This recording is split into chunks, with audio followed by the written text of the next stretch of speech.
Welcome to the Aerospace Advantage podcast, brought to you by PenFed. I'm your host, Heather Lucky Penney. Here on the Aerospace Advantage, we speak with leaders in the DoD, industry, and other subject matter experts to explore the intersection of strategy, operational concepts, technology, and policy when it comes to air and space power. So, if you like learning about aerospace power, you're in the right place. For our regular listeners, welcome back. And if it's your first time here, thank you so much for joining us. As a reminder, if you like what you're hearing today, do us a favor and follow our show. Please give us a like and leave a comment so that we can keep charting the trajectories that matter the most to you. U.S. commitments in the Western Pacific demand the capability to deny China air superiority. For the past several decades, the People's Liberation Army Air Forces have expanded dramatically. Consider that they field the J-20, their answer to the F-22, in less than 10 years. They now have over 200 J-20s, and they're building more at a rate of 100 per year. At the same time, the U.S. Air Force capacity and modernization efforts have fallen well short of planned targets due to underfunding and hard combat use. The net result is that U.S. air power posture in the Pacific lacks the necessary combat capacity to either deter or prevail. Now, Air Force leaders have been saying it for years. The Air Force is too small for what the nation expects of us. And combatant commanders simply need more air power across the spectrum of conflict. Our limited capacity to generate high-tempo air power limits joint force policy options, and this obviously degrades our ability to deter aggression and, if necessary, defeat hostile adversaries in combat. The threat is real, so we can't just admire the problem. We need to work solutions. That's why the Air Force must build the technical capability and numerical capacity to rapidly generate high-tempo air power and then concentrate it in the right place at the right time. Collaborative Combat Aircraft, or CCA, promised to be a large part of the solution, but the revolutionary change in CCA acquisition and force employment also demands a revolutionary change in organizing, training, and equipping airmen. The air power capacity provided by hundreds of CCA is a first step towards that high-tempo air power that we need to win, but to maximize the lethality of these air vehicles, those CCAs need to be in theater, fueled up, armed up, and sent airborne by airmen. And just to be perfectly clear, there's endless chatter about small UAS and lessons from hotspots around the globe, but when we talk about CCA, Collaborative Combat Aircraft, we're talking about Group 5 unmanned aerial systems, and these aircraft weigh more than 1,300 pounds and they can fly above 18,000 feet. So most CCA examples today are touting speeds of up to Mach 0.9 with 9 Gs of maneuverability and integrated weapons and sensors. So you may have seen the Air Force's recent down-selected 2 CCA vendors, General Atomics and Anduril, and these are the Group 5 UASs that we're talking about when we say CCA. We like to think of them simply as uncrewed mission aircraft. So true readiness for high-tempo air power means readiness to fight with these new CCA air vehicles, with new autonomy agents like the one that Secretary Kendall rode along in an F-16 Vista demonstrator, and a new brand of CCA supporting airmen who can prevail in a timeline that's relevant to countering China in the Western Pacific. The Air Force's aggressive CCA acquisition demands a departure from historical 4th and 5th generation fighter support. And this needs to be a deliberate plan from the very beginning for airmen to generate mass air power at a higher tempo and with a higher acceptable level of risk. Fortunately, the Air Force's Experimental Operations Unit, known as the EOU, is starting to develop these modern training techniques to successfully employ revolutionary operational concepts. Bottom line, we need air power capacity. And to achieve the full potential that CCA can offer, we need as many of these aircraft airborne for as long as they can be. And a key way to achieve this is through rapid turn times. The less time a CCA spends on the ground, the more time they are creating air power effects in the air. So we will need airmen to turn them fast and push these airframes hard in order to squeeze as much mission as we can out of them. Our friends in the Pacific are depending on it, and we're committed to it in the National Defense Strategy. It's the right thing to do for U.S. national defense. So, here to discuss this new concept of high-tempo airpower generation is Lieutenant Colonel Gary Plugger Glojek, one of our Mitchell Institute Air Force Fellows. Plugger's an experienced fighter pilot and a graduated fighter squadron commander. He spent 2 assignments in Indo-PACOM, and he's flown in Thailand, the Philippines, Japan, Korea, and Alaska. He was also in on the early development of fighter agile combat employment. He's learned many of these dispersed sortie generation and employment lessons the hard way after landing on unprepared runways and spending cold nights in a tent under the wing of his jet. Also with us today is Lt Col Matthew Jensen, the director of the budding Experimental Operations Unit responsible for advancing CCA sortie generation and employment concepts. Besides being an experienced MQ-1 and MQ-9 pilot, Doubled developed the Agile Combat Employment operational concepts, tactics, techniques, and procedures for the MQ-9 in the Pacific, which he called RACE, Reaper Agile Combat Employment. And what a perfect term for the capability and capacity race we're in, and the likely race we'd be in to position forces in the Pacific if this conflict were to ever kick off. Plugger, welcome back to the Aerospace Advantage. Thanks, Lucky. And as the active duty Air Force fellow here at the Mitchell Institute, I need to remind everybody that I'll share my own thoughts, and those don't necessarily reflect the position of the DoD or the United States Air Force. Perfect. Doubled, welcome to the Aerospace Advantage, and thanks for taking the time to share your expertise with our audience. Hey, I appreciate the invite. I'm happy to be here. So we're here in the National Capital Region, and whether it's a think tank, Congress, or the Pentagon, we tend to talk a lot about technology, platforms, acquisitions, and policy. But it's important that folks never forget that there are real airmen out there make the technology and platforms that we've acquired work at the tactical and operational levels. So there's logisticians and maintainers and pilots that are fueling and fixing and flying in real conditions, from the Middle East deserts to Alaskan winters to the humid and corrosive Pacific. We can't tell you how excited we are that you and your team are getting to the bottom of what it will take to actually employ CCA. So I'd love it if you could start telling us about the Experimental Operations Unit, or the EOU, what your mission is, what you're working on, and where you're going. Yeah, sure thing. Thanks. I appreciate the opportunity to join you today, Lucky. So a lot has changed in the past year since I jumped in the seat. We've been trying to figure out what CCA is and the purpose of the EOU. And we think it's pretty straightforward to start.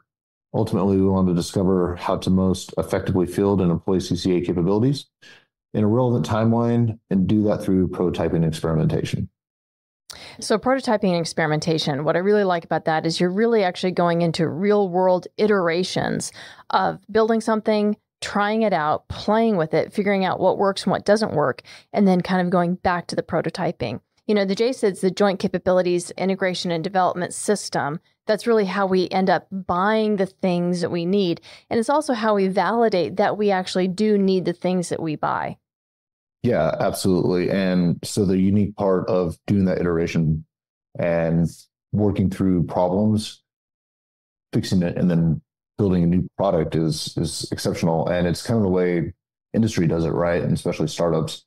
And so we're starting to model that as a DoD a little bit, at least on the Air Force side. And so what we're getting out of that is, instead of spending a ton of money trying to get it right the first time, we're just trying to go with cost-effective solutions to find a good solution, iterate, and build something better, and to do that in short order. Yeah, you know, it's commercial industry that does those kind of iterations, not necessarily the defense industry. So what kind of lines of effort are you pursuing there? Yeah, the biggest thing we've been chartered to do as far as line of effort is .mil PFP. And that's a silly acronym, really, for doctrine, organization, training, materiel, leadership, personnel, facilities, and policy. That's quite a list. Right. And so it's not very common vernacular, I think, until you get probably till, I don't know, 06 or staff or something. But really what we've determined that actually means is developing the force structure and the force integration for CCA. So how does a operational unit look like? How do we include maintainers? Do we have operators? Do we have pilots? Do we need pilots? Do we integrate in the force? Do we have launch and recovery elements? How do we set up, tactics, ConOps, all those things? And then one of the biggest parts is the policy, right? Is now we have semi-autonomous platforms and getting through some of the limitations that policy has with it. So how are you envisioning that kind of policy moving forward? That's a great question. So the DoD 3000.09 kind of dictates what can be done with autonomous weapons. And it's super restrictive, actually. And so there's waivers for most weapons right now, because technically most of them, as soon as you set a target and pull the trigger, autonomously maneuvers and goes after targets and identifies them and finishes the kill chain, right? Based on the logic and criteria that it was set in mission planning. So a lot of the weapons we already have are semi-autonomous in that nature. So when you take a platform that will potentially be launching live weapons through a 5th gen fighter control, we have to look at how does that look and does it meet the policy? Does the policy need to be changed? And do we need to look at certain language that allows for the legality of all that? No, I'm glad that you're really addressing that, because the last thing we want to do is handcuff our warfighters because we have too restrictive a policy on the CCA based off of the policy that's been set and directed. I mean, I know that when it comes to an AIM-120 fire and forget, once you get to that active, if I didn't have that little wingman doing the job for me, we would be imposing a significant amount of risk, not just from a policy standpoint, from a kinetic standpoint and a mileage standpoint. I mean, there's so many elements where it is crucial that we ensure that the policy and the rules of engagement that we constrain our warfighters with are sufficient to empower them to actually go win. So I'd like to shift away from the policy element and really focus on the warfighter, right? Because I think that's a key element, a key aspect of what you're working on. Yeah, certainly. And to be honest, the warfighter is the most critical aspect of what we're working on. It might sound counterintuitive for a system that's uncrewed and semi-autonomous, but really when we start talking about bringing capability forward, it's capability of the warfighter. And so when we look at what the EOU is comprised of, we've got a very diverse background of AFSC's experience and knowledge that will hopefully allow us to bring unique and novel concepts together. So everything from maintainers to logisticians, to supply operators, aircrew, cyber engineers, intel analysts, you name it, we're going to be bringing those people together in one team to figure out the best way to actually create this new community. I love that. When you look at, these kind of diverse teams, because of their different expertise, because of their backgrounds, because the way that they solve problems, they can really create those innovative, those novel, those genius type approaches. So while CCA are powered by advanced autonomy agents, and, this promises unprecedented air power capability, right? I mean, when we take these uncrewed air vehicles and we can add sensors and communication nodes and weapons to an engagement, all of this was established well over 100 years ago. If you go to the Air Force Museum at Wright-Patt, and you can actually see a 1917 Kettering bug. It was a little rail-launched uncrewed air vehicle. And if we read General Hap Arnold's and Dr. Theodore von Karman's 1944 Towards New Horizons documents, they were talking about forming and testing what is basically what you're doing today with the EOU, the Experimental Operations Unit, kind of going through that iteration and developing and learning and moving forward. And even here at Mitchell, our own General Deptula, he incorporated uncrewed target drones in Desert Storm. So he force packaged them with air-launched decoys to deceive Iraqi air defenses. And the purpose of this was to limit losses and aid the location of surface-to-air threats, right? So how they were using these uncrewed vehicles to provide an operational advantage to manned platforms. So how does Air Force history inform your race concept with the Reaper, and how will it shape CCA employment in the Experimental Operations Unit? It's a really great question. And when we start looking at how we move forward, I think it's really important that we all study history and understand where we've been, because it allows us to inform and create better concepts than what we've come from, right? And so when we look at the race concept for MQ-9, that concept was born out of necessity, where you have a counterinsurgency weapon meant to operate in uncontested environments, and it's done so for 2 decades and done so well. But then when we put it in a contested environment, in a high threat, pure adversary environment, A2AD type of environment, it really needs a new boost to be able to maintain and survive in that environment, right? And we're not getting counter anything, not getting flares, not getting jammers, not getting anything that will actually provide self-protect for the MQ-9. There just isn't any funding for something like that. So we had to get kind of novel and create ways to allow the MQ-9 to remain relevant and to provide capability, because it really can provide some unique capability, especially in the ISR realm and long-range kill chain aspects of it. So really relevance drove the necessity. And so from a historical perspective, we started leveraging a lot of examples from some of the crewed platforms, specifically in the World War II era. So we looked at the Flying Tigers in the Pacific. They were led by Claire Chennault. And it's probably one of the best examples we looked to emulate. They were really working with pilots and support personnel to outmaneuver the enemy, do what we consider today operating out of austere airfields. And so when we started looking at that and applying to the MQ-9, we're like, this is unique. This is kind of how we need to be able to operate. We need to outmaneuver since we won't have the technology to counter the enemy threats. And so we started working the concept, and really the catalyst for all this was we had a new capability for automatic takeoff and land for the MQ-9 come together. So we took that, applied it, and married it with SATCOM, and that really cut the leash for line of sight communications that are typical for unmanned, remotely piloted aircraft. And so when we were able to get rid of the necessity to have a large footprint forward, we were able to then go, man, we can fly wherever we want now.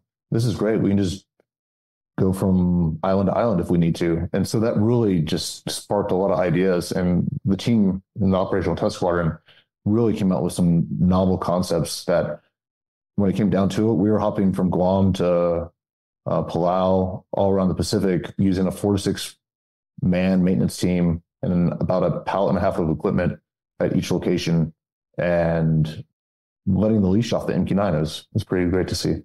That's incredible. And I can see how that is absolutely applicable to how we want to be able to use collaborative combat aircraft in the future. Plugger, I'd like to pivot the conversation to you, because one of the recommendations for the Air Force from a recent Mitchell policy paper on the need for collaborative combat aircraft for disruptive warfare was to determine the logistics capabilities and operating concepts needed to support and sustain a high tempo of CCA operations in forward theaters. And we'll include a link to that report in our show notes. So as a career fighter guy, what got you started thinking about the idea for high tempo CCA operations in forward theaters? Yeah, so it really was a confluence of a number of experiences. And like you said, after about 17 years of flying ops and leading airmen, since I've arrived here in the NCR, it's like we talk a lot about platforms and weapons and widgets and policy, and not nearly enough about the airmen who make all those things work. Yeah. So coming from the HOG community, we started working on ACE back in 2018. It was right after the National Defense Strategy came out. It defined it as adaptive basing. And we started building those smaller teams and smaller footprints, and we were failing and learning. And honestly, we were relearning a lot of the lessons that we had probably learned during the Cold War, and we're doing that in the difficult way. And while we're working, not the way you want to learn that. Yeah, prefer not to when it's 25 degrees and you're waking up in a tent and your tent heater doesn't work because you can't buy gas. But working on ACE, we also realized we needed to bring back integrated combat turns. So if you think back to Desert Storm, A-10 squadrons were low priority for tankers. So they were doing integrated combat turns, which means they were simultaneously refueling and rearming while the jet stays running. The pilots are out there flying 3 sorties a day as their standard. And then they're doing incredibly fast turns between the missions. And that's something that they trained to throughout the Cold War. But we stopped doing that, probably in the mid 90s. And then on an early ACE trip in 2019, we had a security forces trainer with us, and he was a retired defender, and he had come from a Glojek unit, which is a ground-launched cruise missile unit, and he was stationed all over Germany during the Cold War. So that was something I didn't even know about at the time, but he explained that they had long-range controllable flying missiles, and they constantly moved. They generated firepower with small teams, and then that defender, his name was KJ, he helped us relearn some of the small team logistics lessons. And we started thinking about how we could generate air power differently. And this is just an accrued, 4th gen platform. Another thing that I had to think about was being around the close air support community for so long. We're talking about ACE ideas and concepts one day in the bar, and we have a ground liaison officer, so an Army artillery officer that worked in our squadron. And he walked up and he was like, what you guys are talking about is just Army field artillery. This is what we do. We set up, we generate and launch some firepower, we quickly move, and then we do it again before we can be targeted. So kind of thinking about all of those pieces together as we're building the ACE concept for crewed fighters. But one final piece that was always in the back of my mind, I grew up with a dad who raced cars. And so we've always been around car racing, and I've always been in awe of the way pit crews work together. You see these small teams to get the cars off the track, they get them back on the track and back in the race in just a few seconds. So if you kind of synthesize all those experiences and consider the different disciplines and domains and kind of the different solutions to different problems, whether it's agile combat deployment, in integrated combat turns, the ground-launched cruise missiles, field artillery, auto racing, bring that all together, and I think we can use CCA to be greater than the sum of its parts there. And we're going to need to generate a mass of air power sorties if we're going to gain air superiority in the Western Pacific. And that's what we're going to need to enable the Joint Force to do their aggregated ops. So I'm super excited about what Doubled and the EOU are getting going and the concepts that they're going to forge in the next couple of years. Yeah, I have to admit, Plugger, after talking to you about the pit crew concept, I got really excited because it really applies to how we envision generating CCA and having a single team full of multi-capable airmen working together for a single purpose and turning jets rather than having, a bunch of patched together airmen who might be intel, security forces, what have you, kind of what the generals tend to suggest multi-capable airmen might be, but rather, no, a highly trained, highly efficient team that is meant to get after one purpose. Absolutely. So I've written before that the capability to generate high-tempo air power to achieve air superiority in capacity is essential for the combined joint force. I mean, air power is a necessary precondition for every scenario, ranging from peacetime persuasion to wartime hostility.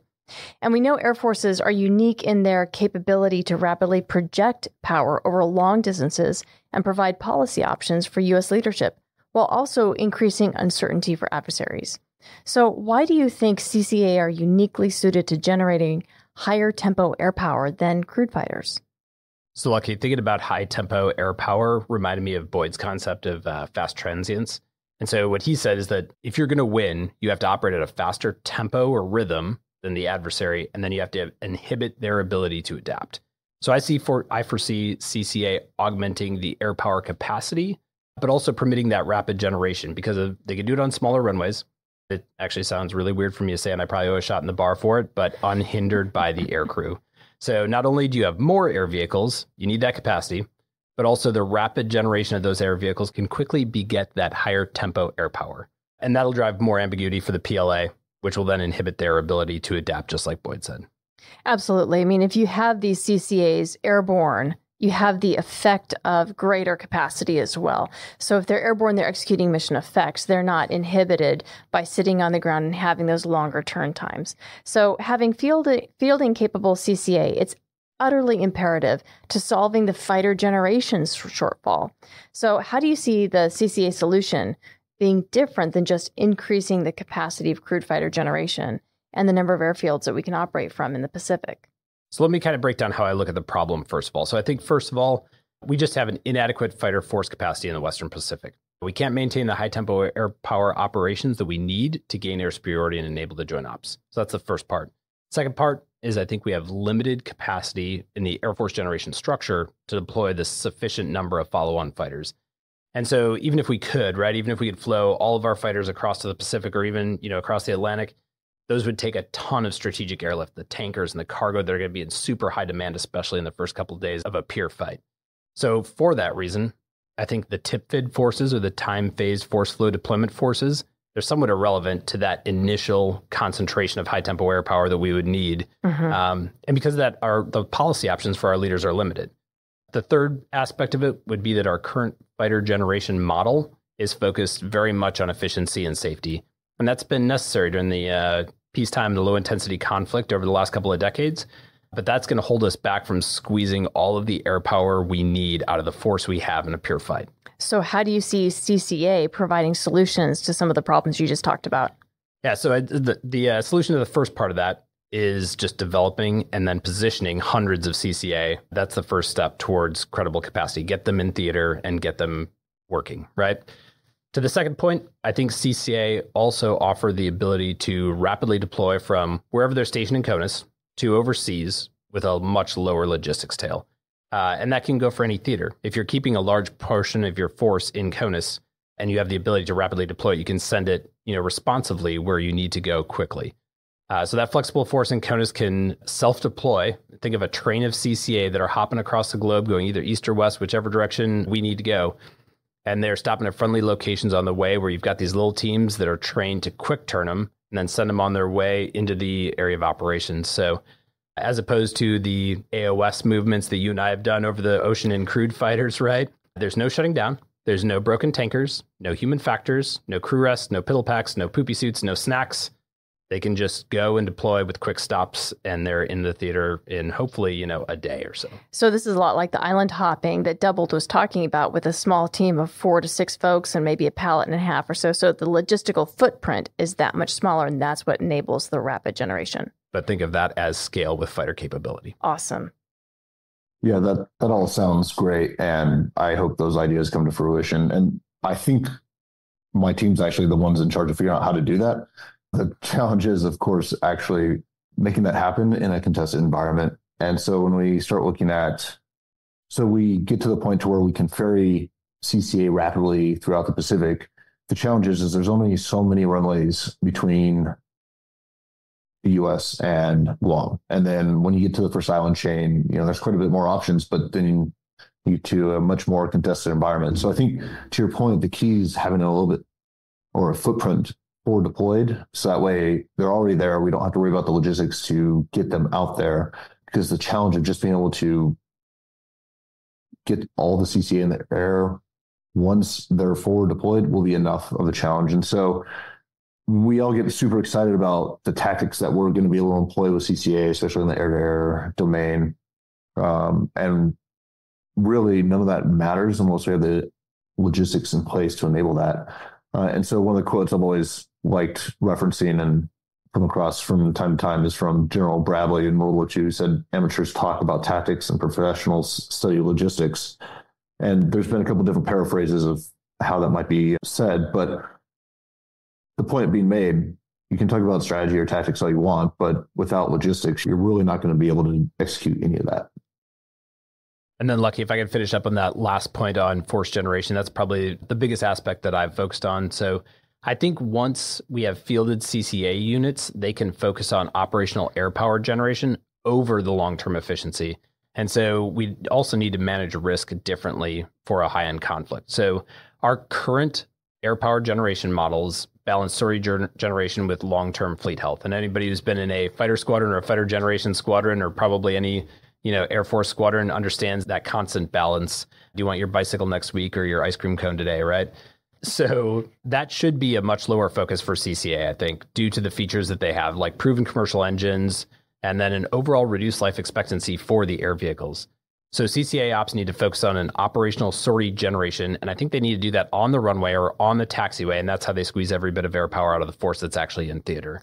So just to break in here, I think one thing that's really important is this notion that we don't need to really focus on keeping CCA alive for 8,000, 12,000, 20,000 hours. We're not looking at these vehicles as long-term vehicles that we need to sustain and maintain their component health for that long, because they're a lot more like batteries in terms of how we want to use them, right? If we're talking about pulsed operations, like let's lengthen the time of that pulse and let's spread out the area of that pulse so we can actually aggregate all of our forces and do joint ops and really break in the door. But there are a lot of other ways, I think, too, that CCA can increase our flexibility and survivability over, what we've done in those crude fighter aircraft that, I've probably flown that have like 12,000 hours on them, right?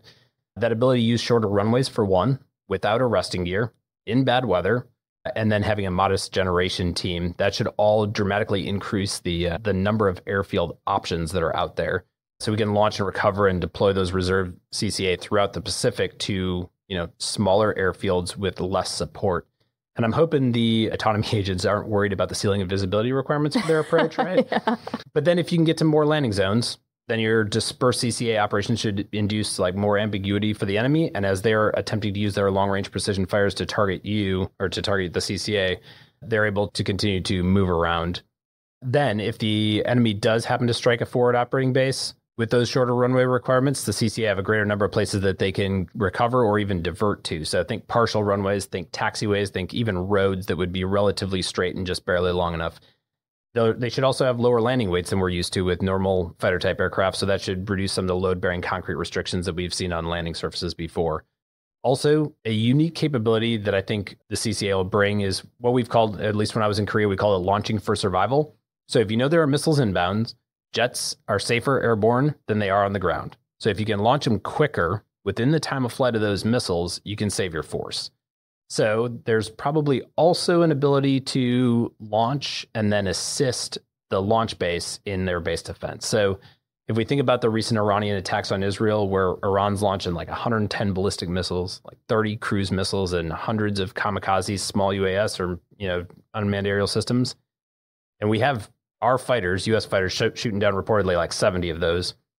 Imagine a constant flow of air-to-air capable CCA launching, even from the base that's targeted, on short notice, executing quick turns, maximizing their time airborne, and then just defending an entire area against those ballistic missiles, those cruise missiles, and those small UAS, and doing that with very few crewed fighters in the air and over a greater geographic area. So to kind of summarize all of that in terms of the generation solution, I think the reduced infrastructure requirements of CCA should increase both flexibility and survivability, but there's a big catch. The catch is that we need the trained airmen who can rapidly generate the high-tempo air power, and probably beyond the scope of today's discussion, but we need the fuel and the weapons that are pre-positioned in a dispersed posture before we call for the concentrated air power. Absolutely, Plugger. I mean, that was something that both Doubled had brought up as well as we've addressed before, is that we need to think about how do you pre-position the necessary resources in order to be able to enable this kind of agile combat employment. And that's true whether or not you're talking about fighters or CCA. Doubled, how's the EOU looking at collaborative combat aircraft design and training the airmen to optimize air power generation in some of the ways that Plugger's describing? Those are all really great theories, but we also do need to make them reality. And so there's tasks that small teams will need to complete. How do you imagine, or how do you see these small teams keeping the CCA where they're both more lethal and more survivable?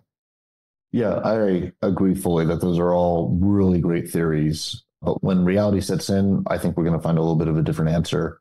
Mainly, Plugger's focusing on the what, and we need to figure out the how. And his ideas are great. And honestly, they're very much in line with what we're doing.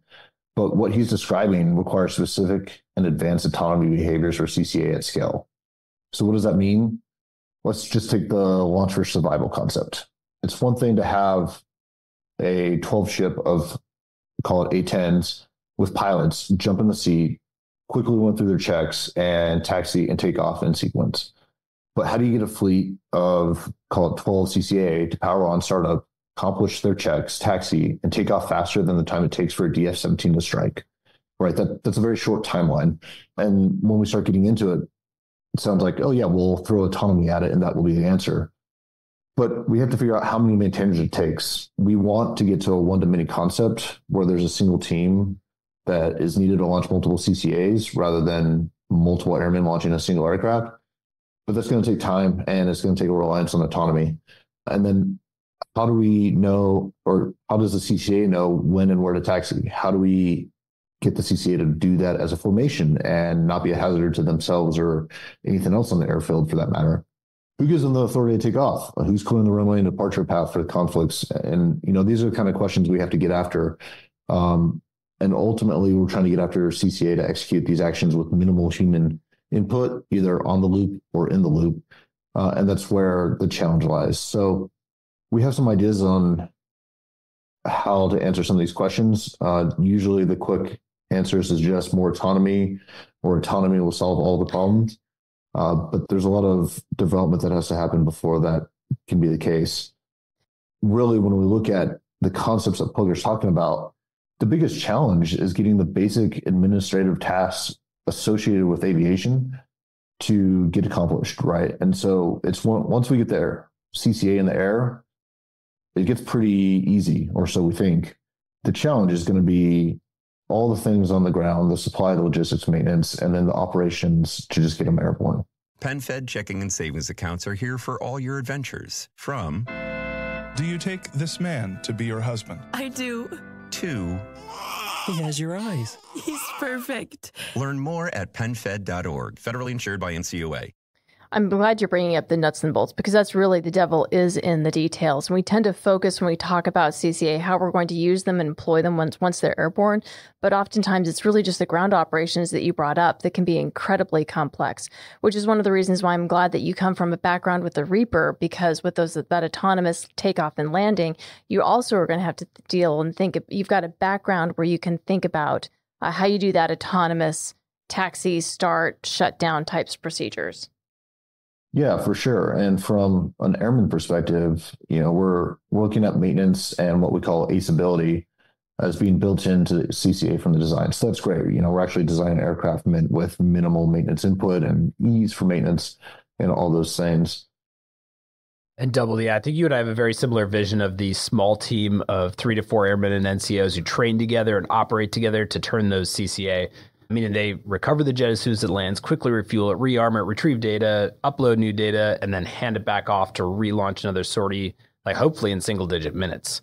We're probably not talking seconds like F1 or NASCAR, but we're also not talking the 3-hour peacetime fighter turn or the 1-hour fighter integrated combat turn. And that's, I think, where you're saying, you need to question what we've done in the past and kind of break with convention on just the concept of how we're going to turn these things and keep them airborne. We need to maximize that air power during a pulse or an aggregation of forces. And that's what's going to help us, during the joint operation to enable the rest of the force. Yeah, to pile onto your concept, right, of the pit crew, which I think we're going to find a way to trademark or something like that. Really, when we start looking at it, we've been given a lot of guidance to do things differently with CCA, right, and a lot of latitude to try new novel concepts. And so I think that's going to give us a lot of opportunity to get after these ideas. And even in Q9, right, we started doing integrated combat turns, and we got with weapons reload and refuel chocks in under 30 minutes. So there's precedent already for that to happen. And then along the same lines for the guidance of doing things differently, CCA, we're trying to, as part of the culture for the EOU, set an idea that we're going to question everything. We're going to question every requirement, every habit, every tradition, every regulation, every policy, all in an attempt to really discover the most effective means of delivering that combat capability we're looking for the warfighter. And so we're already finding that people are resistant to all our questions and asking why, but it's going to be worthwhile. And I can imagine on a crucial day in the fight when the ATO doesn't have like takeoff and land times, but instead it just says max CCA, right? Just during this window, during this pulse, I want as many airborne as possible. You get every CCA that you can in the air for 23 plus hours. And that's a ton of sensors and a ton of weapons in the air. But I also know that it's going to take real action and real experimentation to get there. And I'm really glad you guys are on it. No, that's amazing, because what we found with Mitchell when we've been doing our CCA war games is that a key component of CCA and how they contribute to the overall campaign is that they detonate, they disrupt, and they degrade, right? So they're going to detonate adversary tactics, they're going to disrupt the adversary's game plan, and they're going to go ahead and degrade their weapons magazine because they're going to soak up a lot of those missiles. And so having as many CCA airborne as possible all the time does so much to relieve the stress and the risk that's imposed upon manned combat platforms. So, gentlemen, to do all of this, what we'll need to do is we'll need to have small teams that can do lots of different things. So skill sets, multiple skill sets per airman. So how are you thinking about incorporating multi-capable airmen into the mix? What does that mean for this kind of operation? Yeah, I think multi-capable airmen is the baseline assumption as we develop this community. So to Plugger's point, the pit crew concept, I not only think that's the way forward, but I think it's a fun concept to experiment with. I think once we get airmen in the mix and we start training them, they're going to be really psyched about being on a high-performing team with a critically important mission. And it might be one of those things that seems kind of simple, but I think when missiles start flying, the bombs start dropping, like everyone's going to be looking to those teams to really perform. And the key to developing this concept is really being AFSC agnostic or potentially creating a new AFSC altogether. But ultimately, we can't just patch together a team and hope they have the skills needed to just launch rapid number or a large amount of CCA in rapid succession. And so we're talking about a well-trained team dedicated to the event in which they're going to execute regardless of the scenario. What does that mean? They're all equally trained in all aspects of the launch or sortie generation. And, casualties are going to happen as part of war. But if you have a 3 to 4 person team, if you take a casualty or two, that team's still able to continue because they don't need to rely on the specific skill sets an individual had. They all have the same skills and are able to fill in when needed. Yeah, there's no single point of failure. And Lucky, my take on multi-capable airmen, my observation over the last few years is that the Air Force has been working primarily just on those basic expeditionary skills. We haven't quite realized the real vision of multi-capable airmen, and that's, again, just in my experience. But with that in mind, as I was looking at auto racing and pit crews, I realized that the NASCAR community went through a big transition a couple of decades ago where they stopped recruiting mechanics for the pit crews. They started recruiting professional athletes. So you don't need to be able to rebuild a carburetor blindfolded. Yes, that actually was a test for pit crews back in the day in order to change a tire quickly. So we need to recruit our multi-capable airmen, at least the ones that should be quick turning our CCA, for things like athleticism and attitude. I think that can be, like Doubled said, agnostic of AFSC. So let's find those former high school athletes, the guys and girls that are still in the gym every day and that want to win. This is about generating under attack. We need the athletes who are physically and mentally strong, the ones that have the endurance, the ones that can handle combat pressure, and the ones that can generate sorties while they are under attack. So beyond recruiting and selection, which I obviously think is really important, I think there's some awesome opportunities, in 2024 and beyond to start training airmen on things like, virtual reality, augmented reality, extended reality. This can start slow. I can start with learning the basic systems, just like some of the maintainers at Shepherd are already doing. They have multiple programs set up there that are, already pretty developed. I think Double Neo, you can use augmented reality to learn those initial lessons and then hopefully become more efficient. And then once they've got a standardized process, they know where to stand, what to change, who has what role on the team, kind of like in an F1 or NASCAR pit crew, then they can make those the best practices and write the manual on how it's done. And once that system's in place, hopefully our multi-capable airmen around the world can use AR, XR to train on CCA mock-ups. So think, whether it's like a basic inflatable mock-up or a pretend airplane that looks really close to being the same, they can do reps and increase the complexity. So just like we've done in aircraft simulators. So you start off with, how do you start the jet? How do you taxi around, take off, land, fly and approach, whatever it is. They could start with the basics of, fueling, loading weapons, data on and off the air vehicle. And then they can work up to full mission profiles that are including things like battlefield effects, air vehicle malfunctions, and then also forcing the team leads to make some difficult decisions like we do when we do emergency procedure simulators. So I think they can do that in hangars and on gym floors at any airbase in the world if you have the right equipment. And at some point, all those teams can be certified and they can deploy to the theater and they can be ready to build the CCA deployment bridges across the Pacific and the Atlantic, wherever they need to go, and then be ready to generate air power in combat.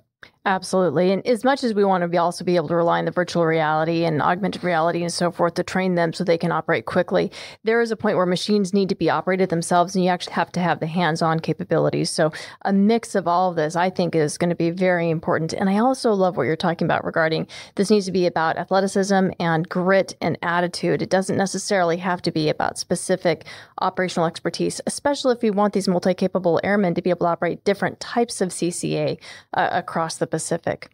So, Doubled, you talked about how you're questioning everything. You're going back to basics and you're questioning everything. What are the barriers that are holding you back from moving forward that you'd like to point out?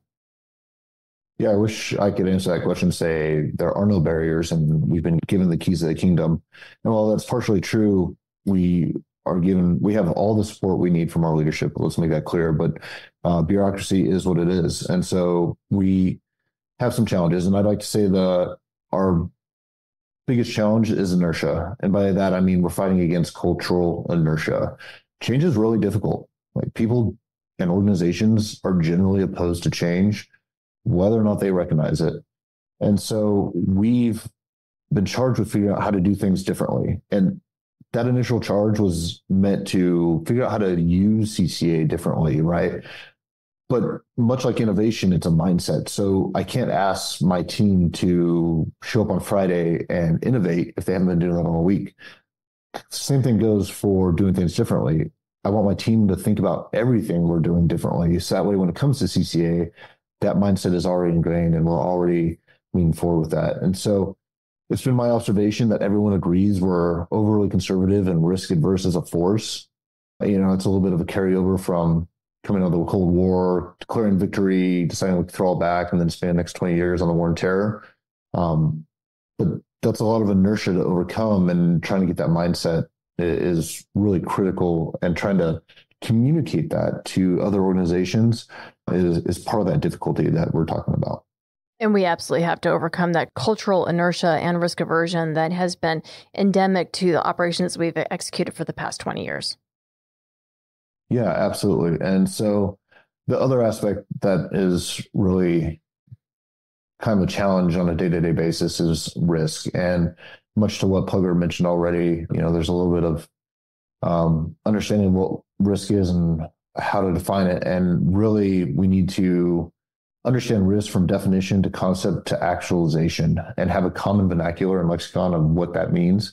So that way, when you go, there's nothing different between peacetime, wartime, training, tests. It's all the same. So that way, everyone understands that words mean the same thing. And so when we talk about risk, there's an inherent lack of understanding of the definition. And so a lot of times what we're seeing is people conflate the word risk with challenge or obstacle or maybe a dilemma, right? But not really risk. And so we're trying to get people to contextualize it a little bit differently.